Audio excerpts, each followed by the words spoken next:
Se pa bodo, Rene, v novem sklicu pa poslancem in pa ostalim funkcionarjem tudi občutno zvišale plače. Povej nam, komu in za koliko? Ja, čez 2 leti bi nekateri lahko imeli tudi za 50% višjo plačo.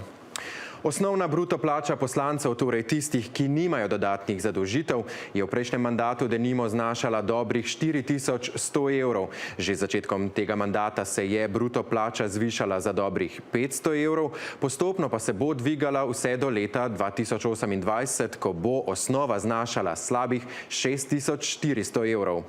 Ob tem gre opozoriti, da gre za zneske poslancev brez dodatnih funkcij.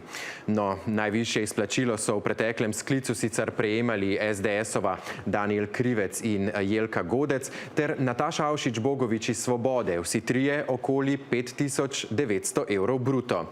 No in kot rečeno, učinke plačne reforme bodo občutili tudi drugi funkcionarji. V prejšnjem sklicu je tedanja predsednica Državnega zbora Urška Klakočar Zupančič denimo prejemala skupno povprečno okoli 6400 evrov bruto. Osnovna bruto plača prve med poslanci je bila sicer nekoliko nižja. No, začetkom novega sklica se je ta že zvišala. Zoran Stevanovič bo od 1. junija prejemal tako 1000 evrov več od prejšnje osnove, z letom 2028 pa bo njegova plača znašala dobrih 8800 evrov.